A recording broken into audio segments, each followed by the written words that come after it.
Yes, yes. Another week, another plethora of topics in the wide world of sports.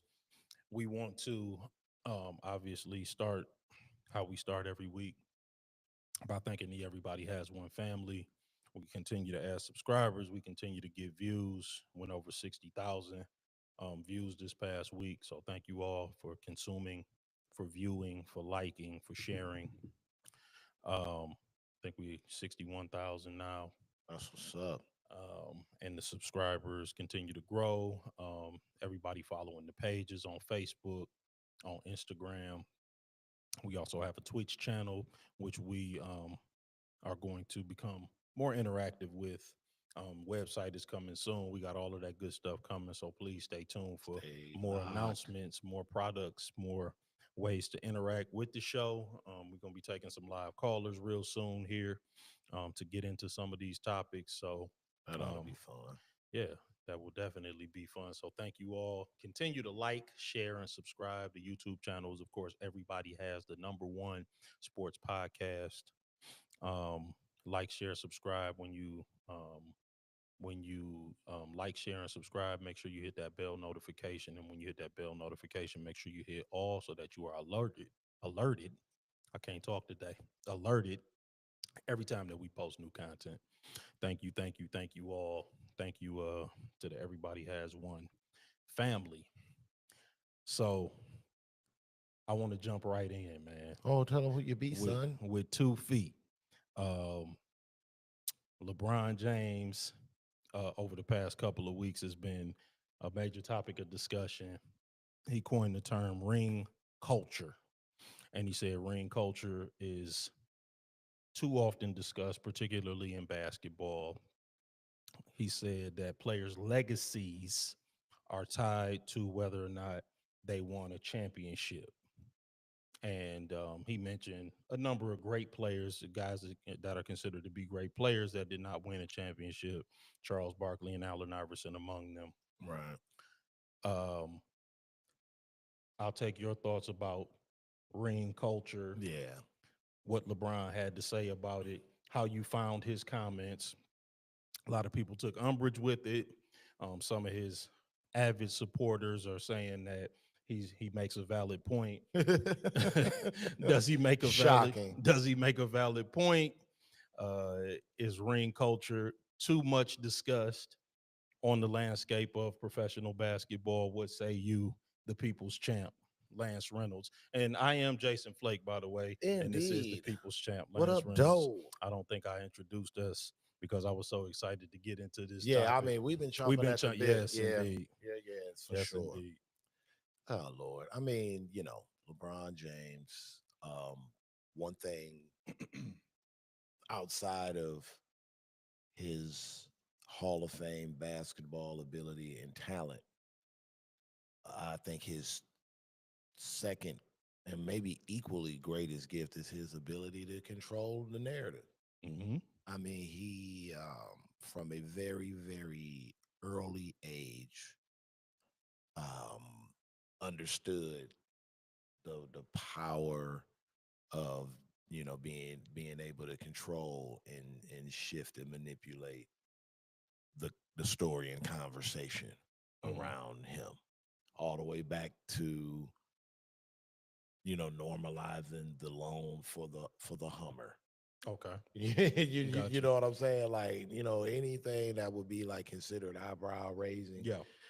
LeBron was able to make it the new norm. Now, a lot of it was his ability and his ability, to back up Hmm. a lot of the and meet, I should say, a lot of the expectations set on him.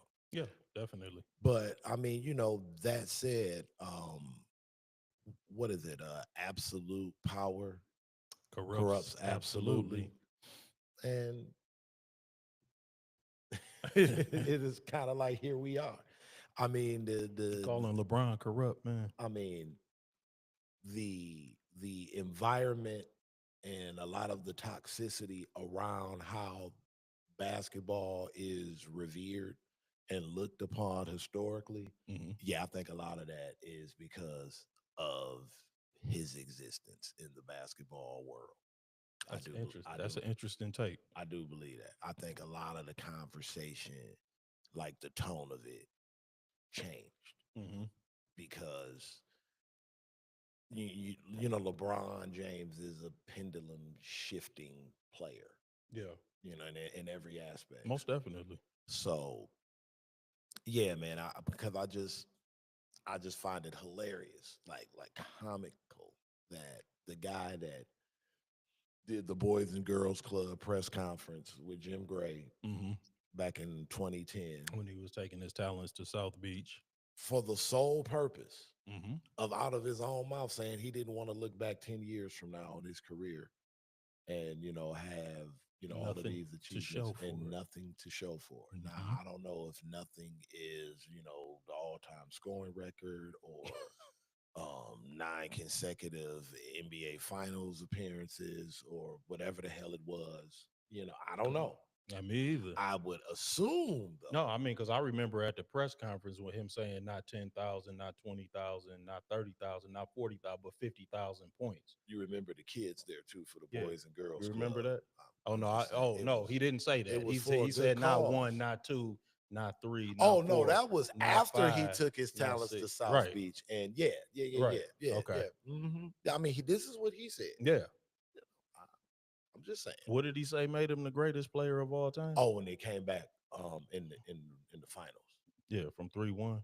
I thought championships were a team account. That didn't make them the greatest team of all time. Well, if championships are a team accomplishment, then he may not be the best player of his era. Uh-huh. Because one guy that's been on the same team Yeah. and kind of beat you. Yeah, well, that's why he wants to minimize the championships I'm just saying. and But make listen, those a team accomplishment. but I mean, it's awful funny now that rings don't matter as much Mm-hmm. now when the probability of ring number 5 and 6 Is much lower. than it was, say, in 2010 Mm-hmm. when he was saying not one, not two, not three, not four, not five, not six, not seven. Okay, yeah. So Mm-hmm. I mean, again, it's LeBron being able, and because he's been allowed to just move the goalpost whenever he feels like it, and just manipulate the argument, to suit his needs. Yes. I mean, and that's what he does. And he's got an army of diehard right, fans 100%. that will also All- join him in that, moving that goalpost. and not only that, that are in media, Yes, like that he's are got media operatives. I call them. that co-sign this foolishness. I mean, Mhm. this is just flagrantly like hit dog hollering. Mm-hmm. And I think ultimately what it is LeBron's ego and his basketball mortality kind of clashing and speaking out loud in front of everybody. Most definitely. He's seeing the end. Mm-hmm. I'm really interested on how he really feels about the whole new ownership situation. Yeah. Yeah, well, he ain't talking about that. You get what I'm saying? I'm really interested to know how he really feels about that. Especially, again, with Magic being back in the fold. Because I mean that whole situation didn't end as super sweet as people thought it would be ideally. You know what I mean? Most definitely.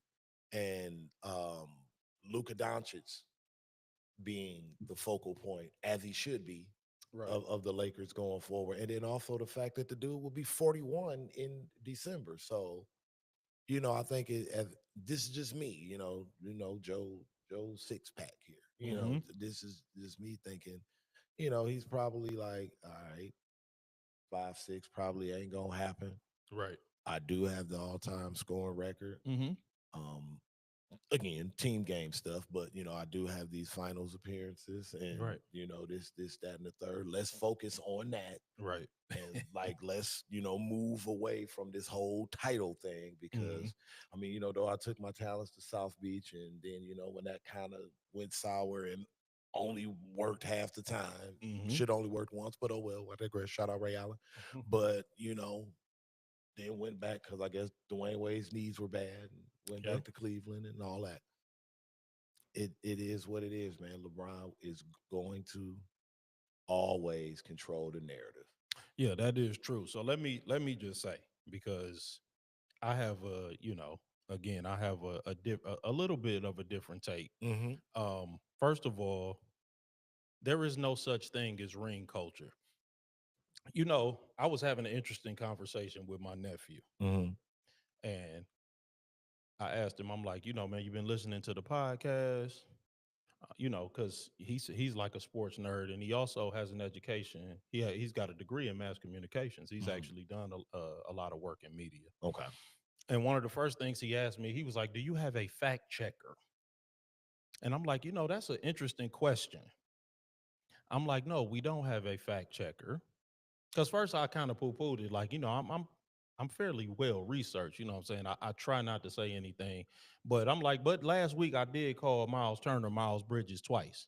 So, I'm like, a fact checker might not be the worst thing, Right. because Right. I'm Right. only human, when you're talking fast, you're trying to entertain. But I'm like, Miles Turner didn't really garner, him being called by his correct name if you watched him in the Yeah. NBA Finals. I mean, But I that digress. is true. Yeah. Sorry about that. Those last couple of But to games, the yeah. point of needing a fact check. Yeah. Yeah. He could have been anybody. Um, but I just found it to be an interesting question, because the idea is that you always need voices there to kind of rein you in sometime. Mm-hmm. Mm-hmm. And I think a lot of times what happens is when you make a statement, that's why those one man, one mic podcasts, I'm like, while some of them are good, they say a lot of things that are factually inaccurate. And that's the first thing that I said to him. I'm like, yeah, I said, because a lot of those one man, one mic podcasts, they don't have no fact checking. They just in there talking, saying whatever, and they say a lot of inaccurate things. They take a lot of creative license. And I understand that. That's why you call it being a commentator and not a journalist, because this is not journalism. This is commentating. This is just us having conversations about particular sports topics.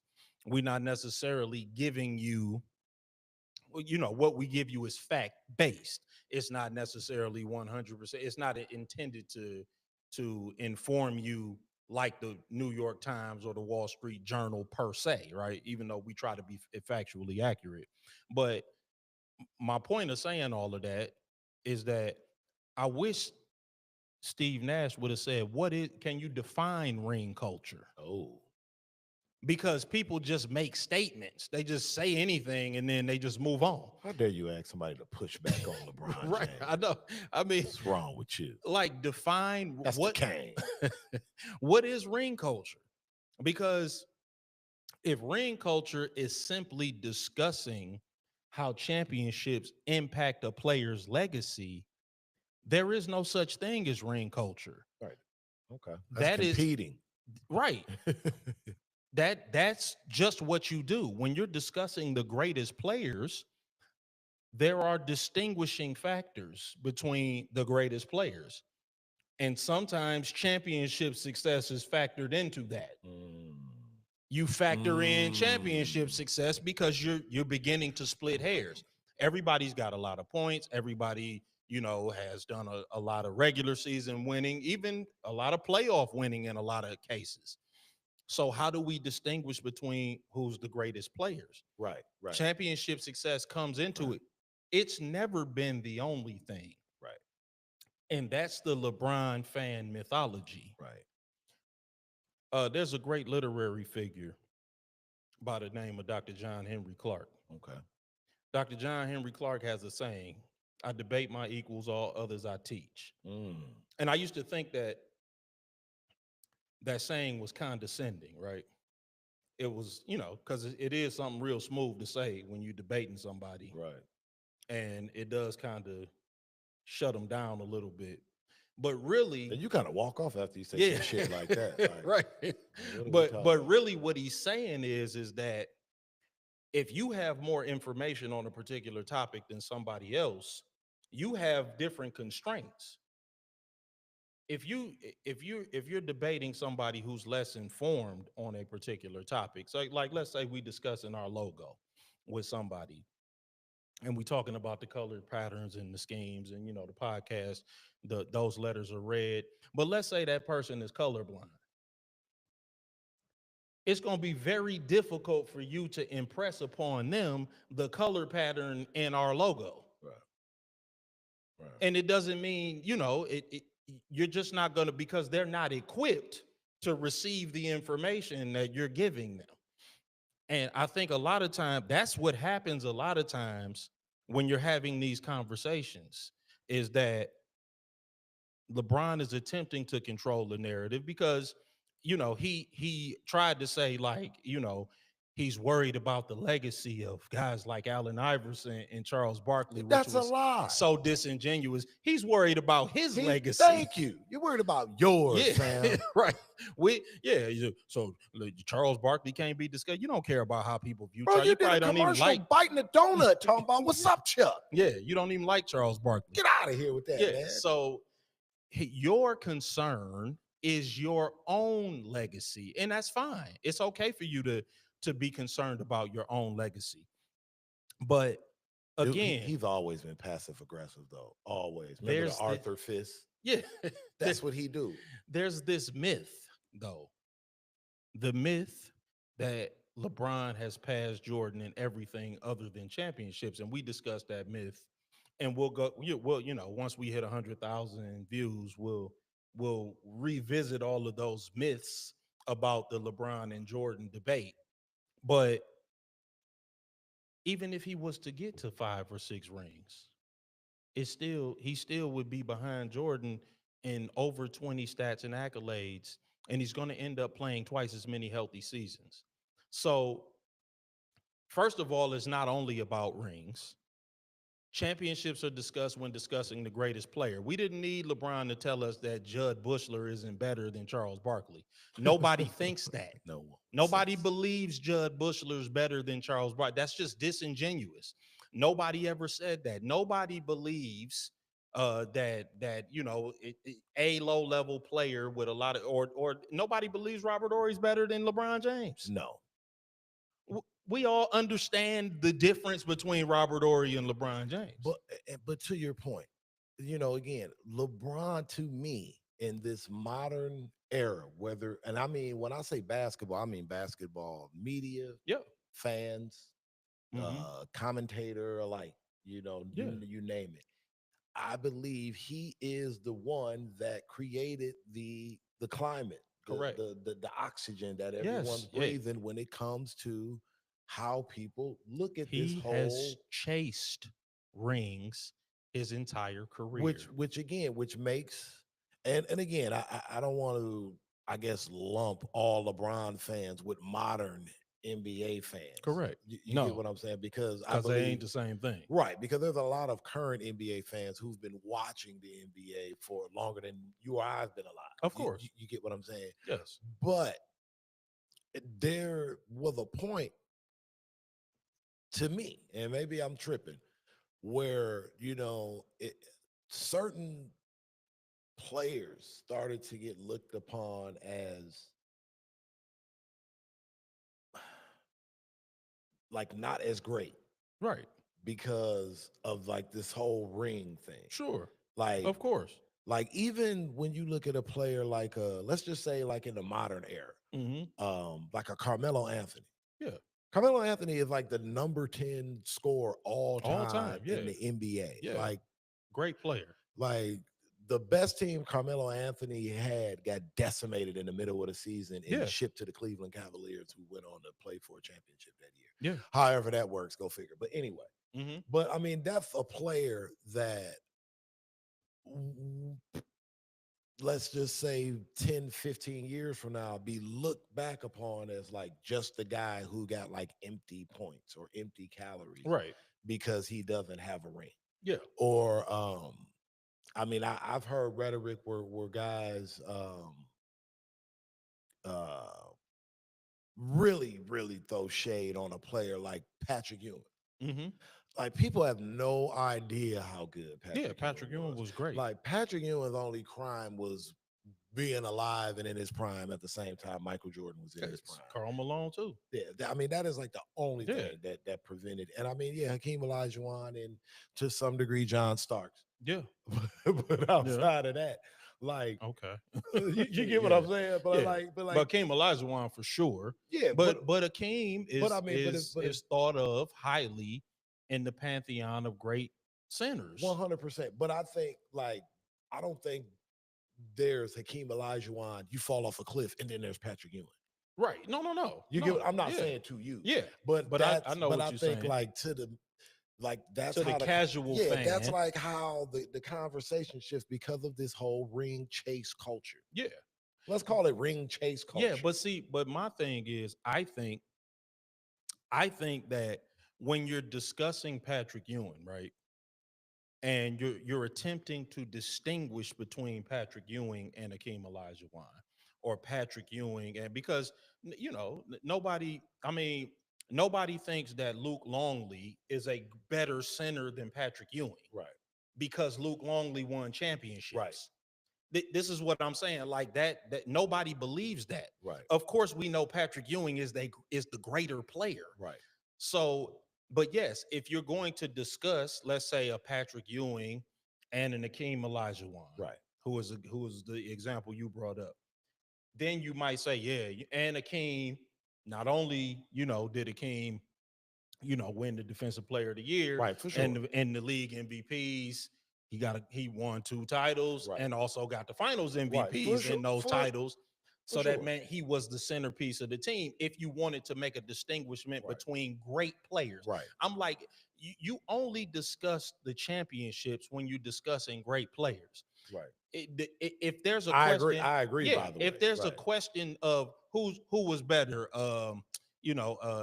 Patrick Ewing or Luke Longley, Patrick Ewing. Right. There's no more discussion. Right. Right. And it's again, not a that's debate. how That's how it should be. Yeah. Because again, it's like, okay, some people will still take, say Ewing or Robinson even over a lot. I mean, they're crazy to me, but if that's just their guy, yeah. But you can go to the numbers and then say, well, I'm choosing Olajuwon because he went back to back, and like you say, his defensive prowess is all defensive teams. I mean, but then you look at, okay, there's just film of them playing each other, and then let's just say Ewing and say a David Robinson. Yeah. Ewing finished top 5 in MVP voting, God knows how many. Yeah, times. right. He was great. DPO, he was first team all NBA a bunch of times. I think David Robinson won Defensive Player of the Year. He did 2 or 3 times. MVP once. Yep, 95. Yep. But again, he had a Tim Duncan come along. Yeah. To kind of get him to with a Manu and a Tony. Yeah, he played for a great organization. So, again, to your point, he's got that. Hey, Pat, I'm sorry, bro, but I got these 2. I would give him right. He'd probably get a nod over Patrick Ewing. But I don't think casual basketball fans talk about that collective as all championship level players. Yeah. They just look at these guys and he sucked because he just he didn't get one. And I mean, and listen, and to a certain extent, you cannot account for every sparrow's fall. Yeah. There are always going to be the Nudniks of the world. And that's why I said, like, listen, man. Like Charles Barkley lost to Jordan, and that man Jordan averaged 41. Yeah, I mean, you're gonna lose, bro. He averaged 41. One of the greatest finals performances in the history of the NBA, bro. Like I mean, like Michael Jordan. You can't hang your head. This dude came in and averaged 40 in the 93. He was winning that one. I don't care who the other team was. Yeah. He was winning that one. But so listen, man. And this is what I was talking about. And I don't want to beat up on LeBron fans because this is just my experience with them. Mm-hmm. When you're too emotional and you're too in the weeds, which some of them tend to be, I'm not going to, because all fan bases have this, by the way. Let me preface that all fan bases have the too emotional, too in the weeds fans. That's real. That have no ability to really objectively assess the guy that they like. Or the guy that they're attempting to defend. Because the truth be told is there's no such thing as the perfect star. Everybody's got warts, everybody got blemishes, That's real. everybody has stretches of their career where they were figuring it out. And so,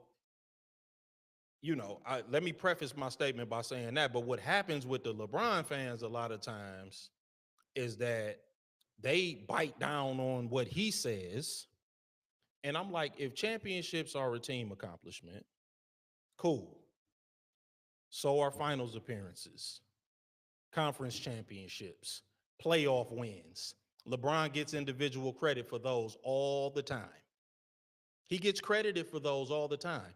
8 straight finals appearances. His fans can't tell you enough about 8 straight finals appearances. Oh, he dragged those terrible Cavs teams. Yeah, listen. Like his Cavs teams were terrible. Yeah. You okay. get what I mean, you get what I'm Yeah, saying? right. So like is it a team sport where he was just on Pat McAfee, just like literally shitting on some of those Cavs teams? Yeah. Like literally. So And the 2011 Miami team didn't Right. have enough complementary players. Those are his words. This is why. so like again, like so which one is it? Like is it you or is it the team? Right. Like is it Uchiwali or is it one Mike? It is whatever is convenient. It's him when it's time for some credit. It's the team when we get lost, when we get hammered. Look at my individual performance. When we win, Cleveland, GOAT. this is for you. So, and again, my whole point is that if you want the credit for the wins, you have to take responsibility for the losses. That's when it comes to being great. That's how it is. That just is what it is. And listen, this is the GOAT debate. Yeah, man. This is about being the greatest of all time. So yes, are people splitting hairs? Yeah, they splitting hairs. That's how it goes when you get to be the greatest of all time. They split hairs with Russell. They split hairs with Wilt. I said, I took a shot at Wilt last week. They called him the original winter soldier. Man, oh man. Because Wilt got some stinkers in the playoffs. Oh yeah, he does. He got some stinkers in the playoffs. He does. That's real. He didn't always play great in the playoffs. And I understand, there's mitigating circumstances, but it is what it is. This is the GOAT conversation. When you're talking about that, yes, people gonna split hairs. I understand that Wilt's team was definitely not as good as Russell's team. I mean, they had a bunch of all NBA players, and there was no player movement. That's why Bill Russell won 11 championships. He got to keep the same team over and over again, and nobody could poach their players. Yeah, just beat the brakes on the league. Yeah, that's what I'm saying. Like they ran the league for a decade and a half. Listen, it wasn't fair. Who's to say? But that's the way that it was. But yeah, so But that's the frustrating thing to Yeah. me. Because again, with LeBron, he's always had the ability and for the most part produced enough where that could have always been enough to control the narrative. mhm, Like again, there's nothing wrong with, being business and media savvy, but it's like you can't have it all. right. You can't you can't you can't have it all, bro. Like this is what happens when you try to control all of it. It just doesn't work.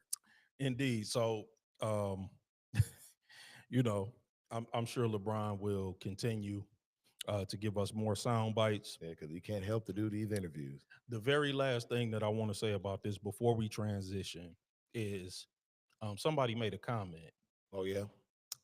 about Kawhi Leonard. What's that? They said the thing about Kawhi Leonard doesn't do podcasts, doesn't do long form interviews. He doesn't talk to the media at all. You do not know what Kawhi Leonard is thinking. Hmm. They did. It was like a short video clip, and I commented on the video clip. LeBron should take notes, and the LeBron fans, they jumped in there. And again, and this is where comprehension is so important. And again, I don't want to beat up on the LeBron fans, but they like, why should he take notes from somebody who he had a better career than? And I mean, just they missed the point entirely. I'm like, the long form interviews, LeBron, dispense with them. until your career is over.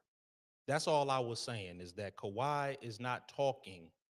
He'll talk likely when his career is over and people will want to hear from him. Mhm. They won't be like, we heard enough from him when he was playing. See, a lot of these dudes that got podcasts and all of that now, what's going to happen when they retire is people going to be like, we heard from them already.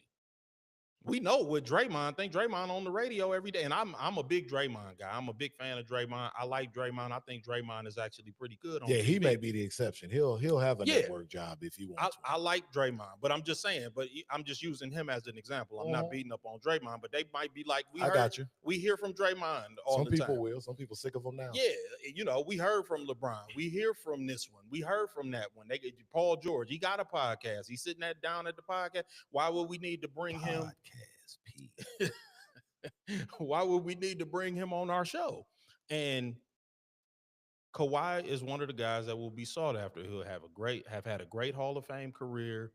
It will have spanned, quite a while. It'll definitely have been injury riddled. People will want to hear from him. LeBron, just dispense with and you got enough media operatives, by the way, Right. that are hooked in with Clutch Sports. If you want to control the narrative, you can just be the puppet master. You don't have to do it yourself because it's very hard it takes a lot of media training to understand how to speak in sound bites, how to not damage your legacy when you're talking, how to not damage your reputation. I'm pretty sure LeBron checks his right or left pants leg. Nick Wright is there waiting for instructions. Like, dude. Right, man. Yeah, like you don't want to end up like Jim Jones out here. Oh, God. But anyway, man. Man. Let me move on, man. Tracy McGrady made some comments this past week as well. That if you switched him and Kobe Bryant, that he would have definitely won a championship with Shaquille O'Neal. For the record, I don't believe Tracy McGrady ever made it out of the first round as the primary piece. I believe he did end up winning the championship with the Spurs later in his career as a non-factor. Dishwag. Yeah. But man, I'll take your impressions of those comments, and then we'll discuss the NBA Finals that just wrapped up here this past weekend. Tracy. T-Mac. Love you. Stop. Stop. I mean, nah, bro. I mean, listen.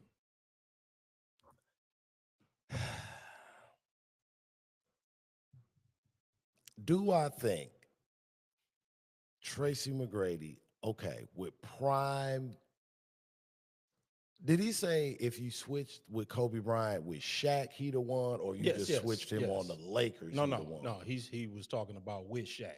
He said I would have won one. I'd have won a championship.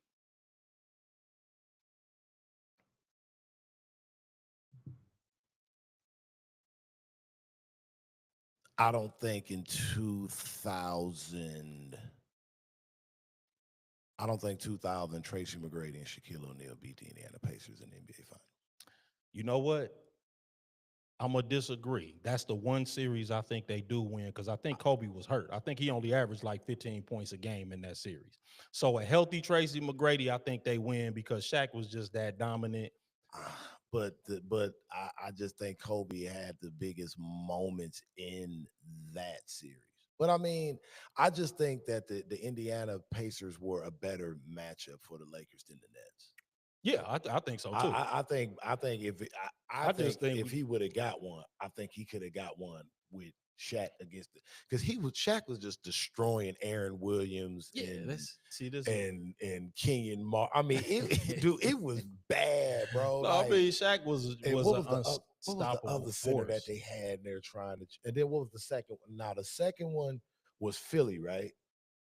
Yes, that was 01. Yep, Philly was 01. That was Mutombo. And AI. And then again, Kobe was a better defender than McGrady. Yes, he was. And the thing of it is, I'm wondering about them conference because Kobe had big conference finals. Oh man, dude, he was a terror to those Spurs squad. And bro. Sacramento, he had a huge conference finals against Sacramento. Yep. in a huge conference finals against the Spurs, Yeah. and I would have to double check the years. But that's where I think in the final series Yeah. they would have been cool Yeah. with T Mac. Like I know 2001 against the Spurs, I want to say like Shaq averaged like 41, Kobe averaged 40 and a half, and Derek Fisher averaged like 17. Was that? Like I think that was 2000 where they beat Portland in the game 7 and they scored the 13 straight points. Now I don't know if see that's where I don't know if they win if that's T Mac and not Kobe. Right. Because Right. Kobe, I think, he was the one doing it and not Shaq right there at that point. I just But then he got hurt in the finals. So I think in just the finals he'd have been all I'm right. and again, man, it's like I love T Mac. T Mac was great, man, but I just don't like this whole revisionist Kobe thing, bro. No. Like, no, Kobe was 101, and it's Yeah, like, he was. He was a and beast. That's what I'm and saying. I I'm like, respect the fact that he said he the one with Shaq because he Yeah. sure as shit wouldn't have won with Paul Gasol nah. and Jordan Farmar and Sasha Vujacic. Like, so I'm glad he stopped himself just short of there. Yeah. No, yeah. But- He was talking about the 3-peat. But and maybe, you know, maybe I need to look at it as him. And again, like Shaq was so good and it was like so ridiculous to watch. Like Yeah. we're kind of That's like, what I'm saying. Yeah. we're kind of like desensitized to how like dominant he Yeah, no, was. Shaq was a And monster. maybe what McGrady is saying is more of a big up to how dominant Shaq was, Yes. as opposed to how he thinks he's quote unquote Kobe's equal or better. Now let me say this.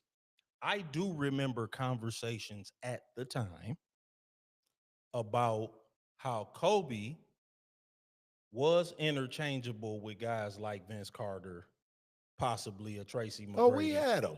Yeah, we had those. So I do remember Yeah. conversations at the time. And it was valid. Yeah, It was for sure because valid. Shaq was so dominant that whoever that wing player was going to have a lot of room to operate. Yeah, but again, like, But yeah, right. And that's no shade to Kobe. no. I'm just I think I just think again, to Shaq and Kobe's credit again, the triangle offense just ain't for everybody. it's not. I agree. You know, like Tracy McGrady's making that stuff, and again, we were having those arguments 25 Yeah, years that's younger. what I'm saying. Yeah. And where, you know, a lot of perspectives could be like plug and play. The triangle's hard, and I don't know if it's a guarantee that Tracy McGrady necessarily is okay with the triangle offense, Right. or is okay to. Kobe wanted to run the triangle strictly because Mike did. Oh yeah, I was gonna say because he was he was so You obsessed know what with I'm saying? Michael Jordan. Yeah, Like anybody else, especially like a free-flowing offensive wing player, is gonna be like, the hell with the triangle offense. Mike hated the triangle offense. right. He just knew it yielded the results Yeah. that he wanted. Right. You He get- didn't need it. Everybody else did though. you know, It was so- all of the guys around because he so- had, he was averaging 30 plus without it, but it was everybody else needing to understand where to be around him. like how can these players exist around Correct. me? Yeah. So yeah, I think, you know, a lot of times, you know, and again, I think we look at Shaq different. Yeah. You know, I think he's still like a hard player to like contextualize. Yeah. You know, because we know he left a lot of meat on the bone in terms of his career. Yeah. But we've seen enough. No, I was gonna say. You know what I'm saying? Shaq We've was seen a enough. beast. You know what I'm saying? We've seen enough to where it was like, hey, bro, That early name me 2000s somebody. Shaq. You know what I'm saying? Like, Yeah. name me somebody. Yeah, Shaq had a 5-year window where. Because it wasn't too many that you would put above the young baby Shaq. Yeah, that's what I'm saying. You get what I'm saying? Yeah. Like, you just be like, okay, you can nitpick because again, he didn't win yet. So Right, you can nitpick. right. You get what I'm saying? Right. But then once he starts winning, you don't give a damn if he was 380. Yeah, I know. And when he said that, when he unveiled how big he really was, Yeah, he would during play that his way into three-peat. shape. Yeah. dude, he said when I think he said the second title, I believe that was Philly. He said he was like 390. Yeah. I mean, he's a huge human being. Man. And then like the Nets, he was like 4 and some change. Yikes. Yeah. But he looked Yeah. every bit Yeah, because that. if you go off the stats where they said when he first came in the league, he was 300. He Mhm. clearly looked like 70 pounds bigger Yeah, he did. easily than Yeah, he did He in looked bigger Orlando. than that. Yeah. Like Orlando, he had the nerve to be slender. Right. But yeah, But yeah, so listen, I'm inclined to agree with T Mac. Maybe they get one. I But don't you- know if they get a three-peat. but you think the one would be Indiana? No, I don't think 2000 because I don't think they beat Portland in that seventh game. Down by 13 going into the fourth. Nope. T Mac ain't pulling that off. What Because T Mac wasn't that kind of clutch player, man. So do they beat the Kings in the conference final? see, yeah, like when you start asking me which one, Because you got to remember, it's some mental toughness that comes in. that's what when I'm Mike saying. Bibby ain't stopping hitting jumpers. Yeah. So yeah, I listen. I'm inclined to agree. I haven't fleshed out the who, but I think that because Shaq was so good and so dominant and just impossible to stop, they probably get one because T Mac was talented enough to hold that down. Right. And But again, this they're is not no a poo-poo on Mac. yeah. There's not a three-peat in there though. But a championship, yeah. I mean, listen, that Shaq was winning. He was going to So win. so again, you think it's more about Shaq. Yeah. And I think T Mac was making it more about Shaq. But again, you can't help but just be like, hey, hold on, bro. Because Yeah. again, it's like I always think, yeah, No, Shaq was dominant, but I still think they were like more so Superman and Batman as opposed to Batman and Robin. Shaq made them a championship team. For sure. Kobe made them a dynasty. Oh, okay. That's that's always how I look at it. I'm like, so yes, T Mac, you replace T Mac with Kobe. It's a championship team. It's not a dynasty without Kobe. Kobe made it is what made it a dynasty when you look back in hindsight I tell you because what. of how big he was in them conference finals. I tell you what. I think you nailed it. I'm okay with leaving it at that. Yep. Man, let's wrap up the NBA finals. The Oklahoma City Thunder took game 7. Oh man. Unfortunately, that wasn't the biggest story, man. Halliburton ruptured his Achilles tendon early in the second quarter, man, after having a pretty explosive first quarter. Was very sorry to, or was that late in the first quarter or was it early in the With second quarter? 5 minutes left in the first quarter. Yeah, it was. It was, I'm sorry, it was late in the first quarter. So Like 4:55 yeah, or very sorry to see 5:55. that, man. That's what we feared is that calf strain, those always We talked about lead it. to rupture. Yep, We because we talked about it. Dame Lillard had the same thing, and so did Jason Tatum, and it led to what we feared, that Yeah. rupture. Um, but SGA, fourth player to win MVP, scoring title, Finals MVP. So congratulations to him.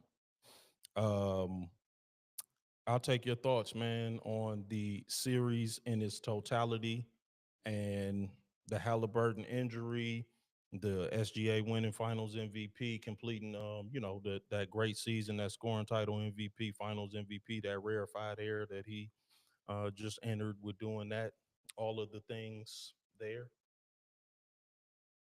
Yeah, it was a lot. First of all, I'll say, um, congrats to the Oklahoma City Thunder. I did have them pretty much all year to win the Yeah, title. most definitely. Yep, I think we agreed on that back in Yeah, December. I just honestly thought that was the next progression Hmm. for them. Like it was, They were the best team all year. and I just thought it was a matter of just like fine tuning, recognizing and seizing championship moments. And they did that. So congratulations to them. Congratulations to the Indiana Pacers. Um, I'm always be a Rick Carlisle guy Yeah. in terms of like just coaching style, his adaptability. Hmm. I believe he was the oldest coach, if not in the league, definitely in the playoffs. Yeah, most definitely. Yeah, now that Pop is retired, yeah, I would have And to believe he's definitely one of and them. just his ability to just always adapt. Um, just the small things, the calls out of timeouts, just some of his mid game adjustments, substitutions. how he always have a feel of his team. Yep. I've always admired that. So I'm a big Rick Carlisle guy. Um, Pacers. I think we'll probably touch on them when we talk about like the next season. But I think basketball fans were treated to a hell of a final. Oh man, it was outstanding. I One of the mean, best finals we've seen in just if you a like, decade. yeah, Yeah, man. I mean, easily. if you like basketball, like if you like watching it, if you like watching matchups, Yes. big shot making, Yep. you know what I'm saying? Good defense at the rim, good defense on the perimeter, like all of it. You Yeah. know what I mean? Just effort. Yep. Effort. Yep. Um, Young guys, veteran guys. Yeah. just guys fighting through the mental things. I kind of saw certain players kind of step up to the occasion and kind of push through. It was a good series for basketball. So I hope like the casual fans were able to kind of soak it in, and because just because it wasn't one of the big market The large market teams, teams. Yeah. you chose not to watch it, you missed out. Yeah. Um, and then with Halliburton, I mean, damn, bro. Yeah. That's just, again, when I say I'm not a Tyrese Halliburton guy, it's not anything to do with his game Yeah. or his I agree. production. He's good at what he does in terms of being like a villain. Mm-hmm. You know what I mean? I'm okay with that. Like the Yeah. sport needs those type of characters. I concur. Especially a sport like basketball where the players are so visible. You know what I'm saying? So it was never like a thing where I didn't like him, but did not like his antics. Right. If that makes sense. Right. You Right. know what I Right. mean? He's so good at his antics that it Yeah. garners the dislike. Of course. Yeah. Yeah. So, Yeah. I want to see him competing. And that's healthy. By Yeah, the way. I want to see him competing. And to see him come out the way that he did in that game, Yeah. with He his was hair ready. on fire. Mm-hmm. He was ready. And to see him go out like that and to see him pounding that ground, yelling no, it's just like, man, That was hurt. That was that painful. sucked, man. It not, of course the fans missed out on what could have been just a peak, game 7. But for him, I can't even begin to imagine him, his family, all of that, what they're going through. But he said he doesn't have any regrets. He said if he had to do it all again, he would do the Of same course, yeah, thing. it's the NBA Finals, man. You Um, got to go out there and give it a whirl. yeah, again, because you never know. Yeah, right. Yeah, You think you going back? When was the last time Russell Westbrook been to the NBA Finals? 2012. There it is. Yep. You know what I'm saying? So What was that? The first Obama term? right, You know what I'm right, saying? yeah, he was up for reelection. Yeah, Right, that's what I'm saying. I'm like, So, yeah, that's to put it in context. right. Sasha and Malia was like Yeah, in elementary. That's what I'm school. saying. Yeah, like you think you going back, but Right. it's not a guarantee. So so to Tyrese Halliburton, definitely speedy recovery. Most definitely. I hope the kid comes back bigger and deafer for the Mhm. old heads. You know what I mean? I definitely can't wait to see him back out there because he's a great player. I think he can only get better. Yeah. Because there's more that can add to his game. Yes. As for the Thunder as a whole, Mm-hmm. I'm hearing that they're trying to make moves to move up in the draft tonight. Yeah. I think they got the 15th pick. Mm-hmm. Yeah, I the was gonna say draft they tonight. they still got a They got bunch of draft picks. They got a war chest of picks. Yeah. Going forward in the future. Yep. You've got SGA, which I feel now, if he's not the guy, then who is? Yeah, I mean, right. He's the guy. Yeah, I agree. I mean, He's I the think guy. Jokic is probably still the best player in the league. But That's cool. But he's 1A. Yeah, that's You cool. know what I'm saying? Yeah, that's He's 1A. and I think Jokic is okay with that. Yeah, I was gonna you say. know what I'm saying? Jokic is one of those guys that understand it. Like, Mm-hmm. all right, we're on that level where it is about the ring. Mm-hmm. You know what I'm saying? Like, it's coming down to the ring. But like cats like, Ant-Man, sorry, bro. Mm-hmm. You got to get in the championship mix now. Absolutely. You know what and I'm I think saying? he knows that. Yeah, for sure. Because I heard he's working with the GOAT. He's Daddy. working with MJ. Yeah. He's working with his pops. Working with daddy, allegedly, Yeah. jokingly. Like, for y'all fools come, but we know. Yeah, we know. But what I found interesting, and I'll let you go off.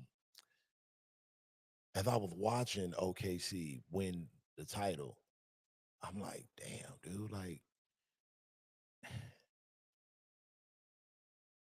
as great as they are, I still and this is a good thing Yeah. and probably a scary thing for the rest of the league. I still don't know yet if they have an identity on offense. Right. You know what I mean? Like the defense is there.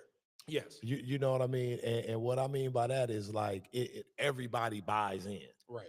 So once you got a culture where it's like, nah, bro, like like think of like maybe the grindhouse Grizzlies, Yeah. something like that, where it's like, nah, bro, you come here, or even the Heat when the Heat are competitive, Mm-hmm. where it's like, nah, bro, we play both sides of the ball. It ain't no two-way player. We play basketball, Yeah. So the defense is there, but as I was watching the series, I'm like, they don't really have a consistent like scheme or schism that they rely on like heavily, where like Pistons had high screen and roll when we were Mm-hmm. doing the bad boy thing, and of course we talked earlier Bulls triangle or pop Excuse me. Spurs with the motion down and with Duncan and the towers, and then later with Tony and Manu, they started doing a lot of the DHO stuff, and Yep. then Kerr kind of took that and combined that with the Motion shooting Marks offense. Yeah. Jackson did with Steph and Clay. Yeah. The So every Princeton it, offense. Yeah. That right, back cut and so back like screening. everybody, like usually has when That we're one talking thing. dynasty, they have that like bread and butter like mix and formation is set. And I'm looking at OKC and I'm like, damn, dog, these dudes is about to win a championship. And Yeah. they, and I'm like, once they kind of, because they still, I think, need like some outside shooting on a consistency. If we're talking like 2025 NBA basketball, Yes.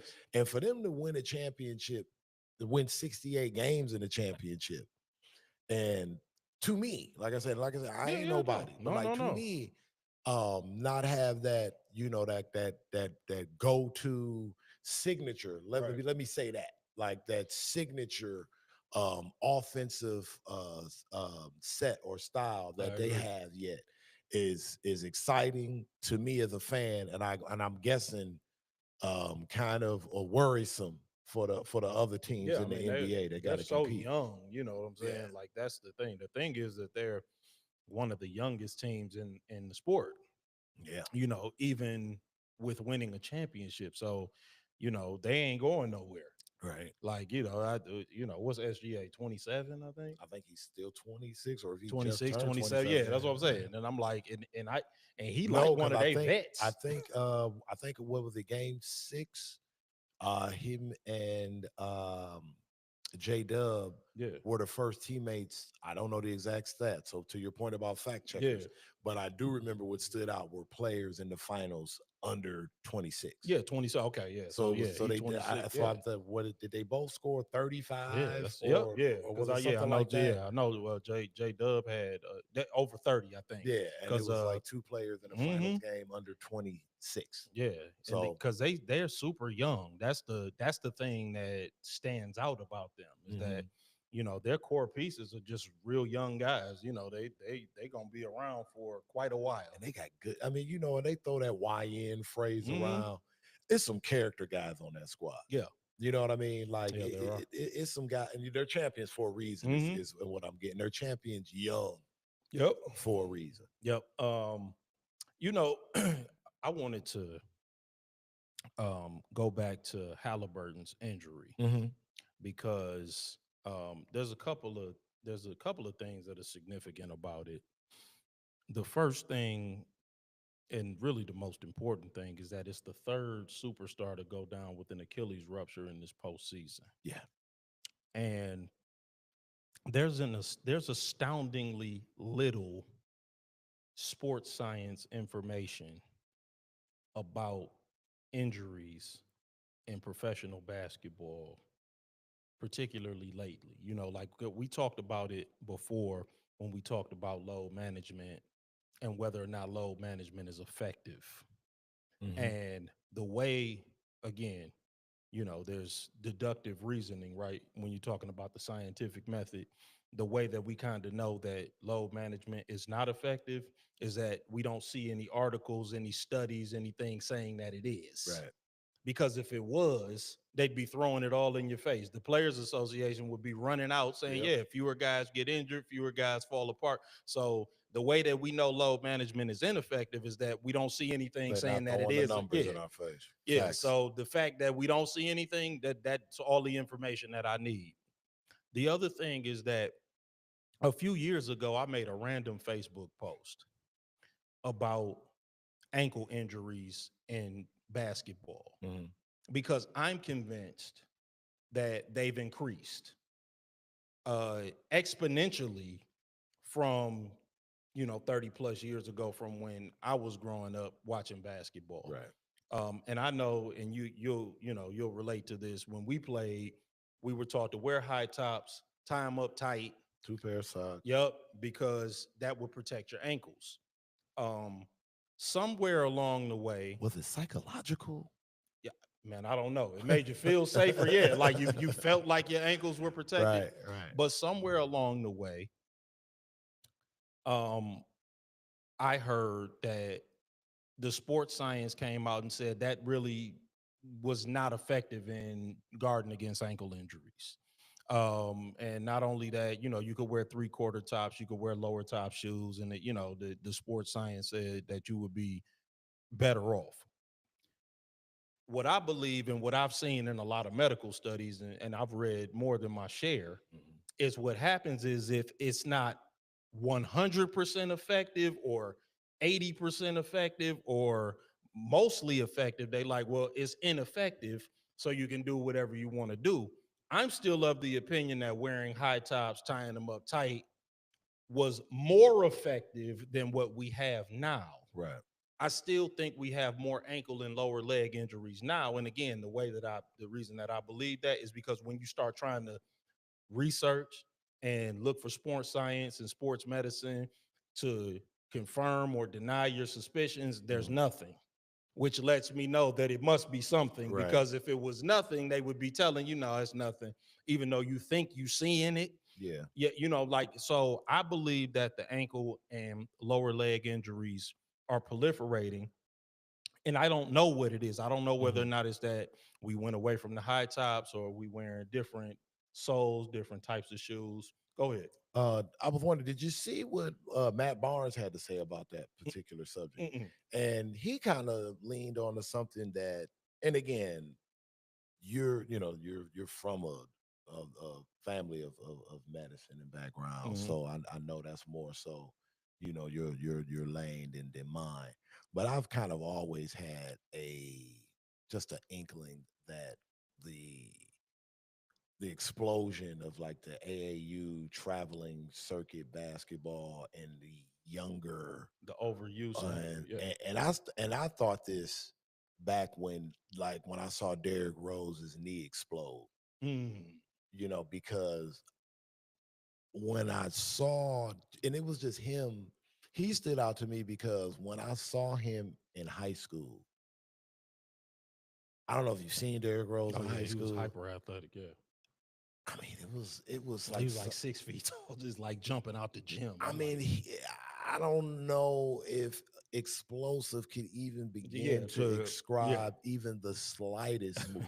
Like you could tell just by watching him move that something was gonna blow out. yeah, right, yeah, You get like what I'm yeah, saying? He was so yeah, explosive, so dude. athletic. Yeah, I know. And even Even at Memphis, yeah, yeah, he was crazy athletic. and I mean, even before him, you think of like, I mean, even around that same time, you look at somebody like a Brandon Jennings. Hmm. When he was in high school, dude is still Yeah. and you think while these guys while they're young and you've got growth plates growing, Hmm. bone setting, ligament stretching, like again, I don't know anything Yeah, no, about that's there is and something to that. and I just wonder, and Matt Barnes was saying that he thinks Yes, that, and I just was like, okay, there's now here's the guy who's coaches his sons, played at a high level. Matt Barnes is, I mean, is just an athlete. I mean, Yeah. this was a guy that was all American, I believe, in 3 sports Yeah. in high No, school. there is something to that So because my son, as you know, he's a Division I scholarship athlete. There is a such thing as overuse injuries. okay, So he actually might be on to something. It was always recommended that you have your kids play 2 sports right, when they growing up. right. And you're right. And so now because people specialize more, that doesn't happen as much. My son always ran track and played football. So he would lead the track, he would go play football. He did using 2 different muscle groups. You know what I'm Mhm, saying? Like he's mhm. using different muscles to play track, to run track and play football. Never was injured. He's never had it. He never had it in. He turned his ankle one time late, like in a freak accident, like late in his senior year playing football. But otherwise, he never was injured, never has been. I guess I should find some wood to knock on. But Shout out young Josh. yeah, but he's never been injured. You know, like he would work out, he would lift weights. He reasonably good diet. You know what I'm saying? But for the most part, that will shield you from injury, supposedly. And like again, you playing sports, football. Mhm. Nothing is 100%. Right. But for the most part, you are shielded from injury when you play multiple sports and you don't get overuse injuries. So yes, that's a possibility that these are just overuse injuries. Guys just play a lot of Because basketball. and it's happening, at a younger age. Like Yeah. usually, like when Kobe popped his Yeah, he Achilles. was late in his I career. mean, this was what, year 13, Yeah. maybe, or something Yeah, along those Isaiah too. lines. I think Isaiah was in Um, year 10 or 11. and that was it for Isaiah. You Yeah. know what I mean? And even Dominique, that was like year 12. Yeah. That was You, later in the career. Yeah. like that was like Even late. Kevin Durant was late, like later in his career. I think Yeah, I it was mean, like year 10 or 11 or something exactly. like that. Yeah. And even then, too, and you would have thought then that would have been the full stop moment where people would have been like, okay, um, these calf injuries, Yeah. we're just gonna go ahead and shut it down. Yeah. Because I mean, if is the calf injury what got Luka Doncic traded? Right. Because I mean, it was a whole to do about his personal training staff Hmm. holding him back. The Mavericks wanting him to come back sooner, and Luca like, no, Right. I'm Yeah. gonna listen to. So I don't know, man. I think the NBA may want to invest into Yeah. getting in front of this. Like, I agree. We need is more sports science and study about injuries in general. And you're right. I think that looking at youth sports, looking at specializing, I don't, because rest unto itself is not necessarily the Mhm. answer. You need other sports, like specifically other sports that work other muscle groups that where, because when you're doing something else, you're relaxing certain muscle groups using other. Right. So I think that, yeah, no, I think that Matt Barnes is, I would agree with that because we always made sure. Now, my other son, he was strictly a runner and he broke his foot in the 10th grade. Mm. He broke, and it was his calcaneus. It Because was I wonder, the like, back of the foot.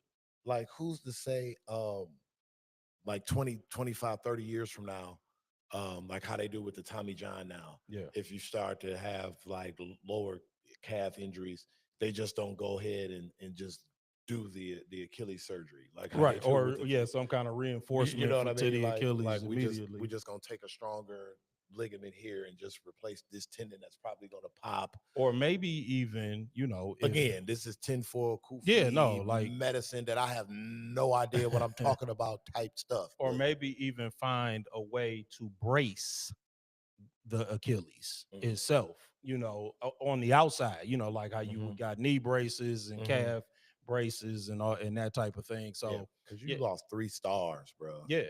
Like, And they man. all wear number 0. That's tinfoil kufi right there. Oh, You want some tinfoil kufi damn. work? I threw that in on you.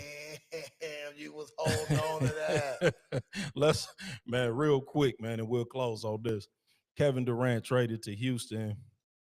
Um, it's a curious trade to me, man. I would have thought that they would have tried to keep Jalen Green in the process, man. Um, it was just weird to me, but I'll take your thoughts on it and then we'll close on that.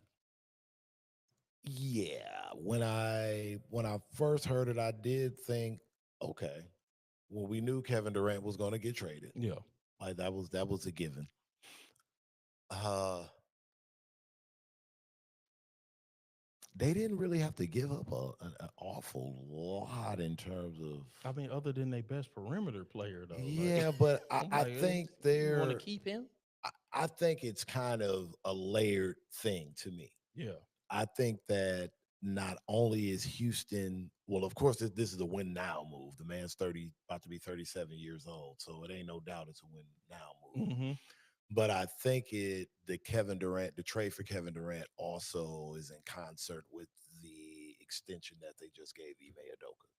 I think they feel that with Ime Udoka and Kevin Durant, they can win a title like sooner rather than later. Not to say that they can't win with Jalen Green, but I think maybe they felt that Jalen Green maybe a 2 or 3 years away from being a championship level performer. Yeah, that's why I'm thinking. Whereas they think Kevin Durant is a championship performer, a proven one now, and they're figuring let's plug him in.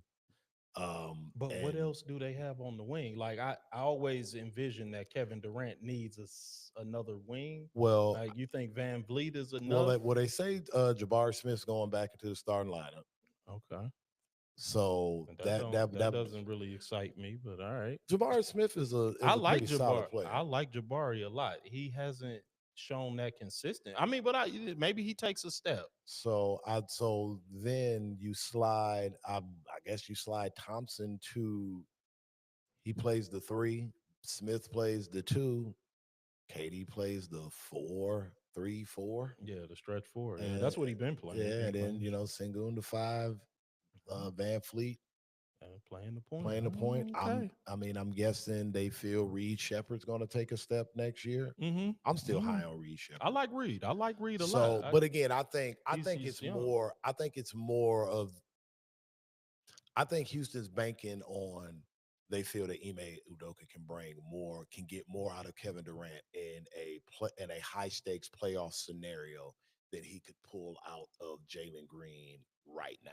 Yeah, I agree with that. I just thought that you keep Jalen Green too, but I guess maybe that wasn't feasible. I guess they felt if it came down between him and Asar Thompson, they said, "Oh no, yeah, I'm not giving up our man." Yeah, I mean, I'm sorry, we have Asar. Yeah, amen. Right. Yeah. So I guess it came to, maybe. Yeah, man, that's interesting. Because I'm pretty sure if we're trading for Kevin Durant, you giving up one or both. Yeah. That's interesting. So, but at any rate, man, maybe the details will come out later. Man, we appreciate y'all tuning in this week, man. We are off next week for the holiday. We will be back the following Wednesday. Y'all continue to check the social sites, continue to check the YouTube channel for new content, new clips, new shorts. And y'all have a safe and happy holiday. Get some time in with the family. And from the Everybody Has One podcast family to your family, we appreciate you. We love you. And we are out. Be safe. Be good. Everybody Has One podcast. Peace.